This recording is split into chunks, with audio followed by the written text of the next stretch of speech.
Sir, ಈಗ ಈ Christian ಕುರುಬ, ಕ್ರಿಶ್ಚಿಯನ್ ಬ್ರಾಹ್ಮಣ ಈ ರೀತಿಯ ಒಂದು ಮಾಹಿತಿಯನ್ನು ಕೂಡ ಸಂಗ್ರಹ ಮಾಡ್ತಾ ಇದ್ದಾರೆ. ಯಾಕೆ ಅಂತ ಜನಕ್ಕೆ ಅದು ಸಾಮಾನ್ಯ ದಿನನಿತ್ಯ ಪತ್ರಿಕೆಗಳಲ್ಲಿ ಬಹಳ ಚರ್ಚೆ ಆಗ್ತಾ ಇದೆ.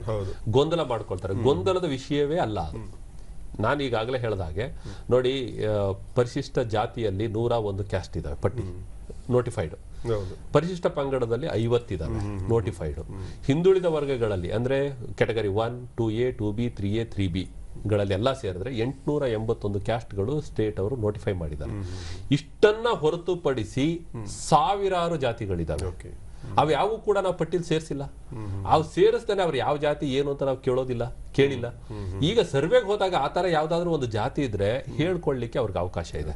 2015ರ ಸರ್ವೆನಲ್ಲಿ ನಾವೊಂದು ಆಪ್ಷನ್ ಕೊಟ್ಟಿದ್ವು, ನಿಮ್ದು ಯಾವ್ದಾದ್ರು ಇದು ಒಂದು ಪಟ್ಟಿಯನ್ನ ಪ್ರಕಟ ಮಾಡಿರ್ತೇವೆ, ಪಟ್ಟಿಯಲ್ಲಿ ಸೇರಿಸಿರ್ತೇವೆ. ಇದಲ್ಲದೇನೆ ಬೇರೆ ಯಾವ್ದಾದ್ರು ಹೇಳೋದಿದ್ರೆ ದಯವಿಟ್ಟು ನಿಮ್ಮದನ್ನ ಸ್ಪೆಸಿಫೈ ಮಾಡುವ, ಈ ತರ ಅಂತ ಆಪ್ಷನ್ ಆಯ್ಕೆ ಮಾಡಿ ಸ್ಪೆಸಿಫೈ ಮಾಡಿ ಅಂತ ಕೇಳಿರ್ತೇವೆ. ಆ ರೀತಿ ಸ್ಪೆಸಿಫೈ ಮಾಡ್ಕೊಂಡವರು ಕ್ರಿಶ್ಚಿಯನ್ ಕುರುಬ, ಕ್ರಿಶ್ಚಿಯನ್ ಬ್ರಾಹ್ಮಣ, ಕ್ರಿಶ್ಚಿಯನ್ ಲಿಂಗಾಯತ, ಕ್ರಿಶ್ಚಿಯನ್ ಒಕ್ಕಲಿಗ ಈ ತರ ಬರ್ಕೊಂಡಿದ್ದಾರೆ. ನಾವು ಅದನ್ನ ಏನ್ ಬರ್ಕೊಂಡಿದ್ರು ಅದು 1 ಕುಟುಂಬ, 2 ಕುಟುಂಬ, 10 ಕುಟುಂಬ ಇರೋವು ಇದಾವೆ, 5 ಕುಟುಂಬ ಇರೋವು ಇದಾವೆ. ಅವೇನ್ ಸಂಖ್ಯೆ ತುಂಬಾ ದೊಡ್ಡದಲ್ಲ. ಅಂತದನ್ನ ನಾವು ಇರೋದನ್ನ ಈ ಸಲ ಪಟ್ಟಿಯಲ್ಲಿ ಅವರು ವ್ಯಕ್ತಪಡಿಸಿರೋದ್ರಿಂದ ನಾವು ಇಟ್ಟಿದ್ದೇವೆ. ನೀವು ಯಾರು ಜನ ಇದಾರೋ ಆ ಪಟ್ಟಿಯಲ್ಲಿ ಅದನ್ನ ಮಾಡ್ಕೋಬೇಕು ಬರ್ಕೋಬೇಕು ಅಂತಿಲ್ಲ. ಎರಡನೇದು ಇತರೆ ಅಂತ ಕೊಟ್ಟು ಬೇರೆ ಯಾವ್ದಾದ್ರು ಇದ್ರೆ ಬರ್ಕೊಳ್ಳಿಕ್ಕೆ ಅವಕಾಶ ಇದೆ, ನಿರಾಕರಿಸಿದ್ದೇನೆ ಅಂತ ಹೇಳಲಿಕ್ಕೆ ಅವಕಾಶ ಇದೆ, ಅನ್ವಯಿಸೋದಿಲ್ಲ ಅನ್ನೋಕೆ ಅವಕಾಶ ಇದೆ. ಎಲ್ಲಾ ಆಪ್ಷನ್ ನಾವು ಕೊಟ್ಟಿದೀವಿ ಜನರಿಗೆ. ಹಾಗಾಗಿ ಅದು ಯಾವುದೋ ಹಿಂದೆ ಜನ ವ್ಯಕ್ತಪಡ್ತಾರೆ, ಅದು 5 ಜನ ಇರಲಿ 10 ಜನ ಇರಲಿ, ಅವರ ವೈಯಕ್ತಿಕ ಸ್ವಾತಂತ್ರ್ಯ ಅದು. ನಾವು ಅದನ್ನ ನಿರಾಕರಿಸ್ಲಿಕ್ಕೆ ಬರಲ್ಲ. ಹಾಗಾಗಿ ಪಟ್ಟಿಯಲ್ಲಿ ಇಟ್ಟಿದ್ದೇವೆ. ನೀವು ಅದಕ್ಕೆ ಸಂಬಂಧ ಇಲ್ಲ ಅಂದ್ರೆ ಬಿಟ್ಬಿಡಿ, ಇನ್ನೇನಾದ್ರೂ ಹೇಳಿದ್ರೆ ಬರ್ಸ್ಕೊಳ್ಳಿ. ಹಾಗಾಗಿ ಅದ್ರ ಬಗ್ಗೆ ಇಷ್ಟು ಗೊಂದಲ ಮಾಡ್ಕೊಳ್ಳೋ ಅಗತ್ಯ ಇಲ್ಲ.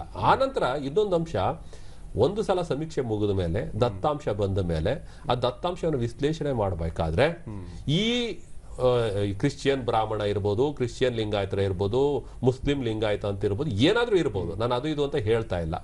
ಕ್ರಿಶ್ಚಿಯನ್ ಕುರುಬ ಅಂತ ಇರ್ಬೋದು, ಮುಸ್ಲಿಂ ಕುರುಬ ಏನಾದ್ರೂ ಇರ್ಲಿ, ಅಂತಹ ಸಂಖ್ಯೆ ಮಿನಿಮಮ್ ಇರುತ್ತೆ. 1, 2 ಇರ್ಬೋದು, 5, 10 ಇರ್ಬೋದು. ಬರೀ 10 ಕುಟುಂಬದಿಂದ ಒಳಗಡೆ 50 ಜಾತಿ ಇದಾವೆ ಲಾಸ್ಟ್ ಟೈಮ್ ತೋರಿಸಿರುವಂತದ್ದು.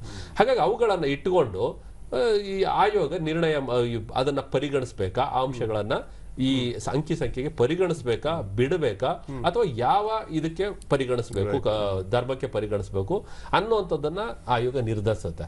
ಅದನ್ನ ಇದ್ದು ಮಾತ್ರಕ್ಕೆಲ್ಲ ಯಾವ್ದಾದ್ರು ಗ್ರೂಪ್ ಅದನ್ನ ಒಡೆದು ಅದಕ್ಕೆ ಸೇರಿಸ್ತಾರೆ, ಈ ತರ ಗೊಂದಲ ಮಾಡ್ಕೊಳ್ಳೋದ್ರಲ್ಲಿ ಯಾವ ಅಗತ್ಯವೂ ಇಲ್ಲ. ಅದೆಲ್ಲ ತಪ್ಪು ಮಾಹಿತಿ.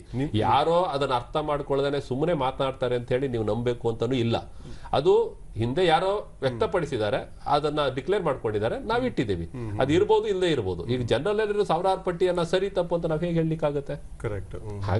ಹಾಗಾಗಿ ಇಟ್ಟಿದ್ದೇವೆ ಅಷ್ಟೇ. ಇದು ನಮ್ಮ ಸಮೀಕ್ಷೆ. ನಾವು ಜವಾಬ್ದಾರಿಯಿಂದ ಪಾಲ್ಗೊಳ್ಳೋಣ.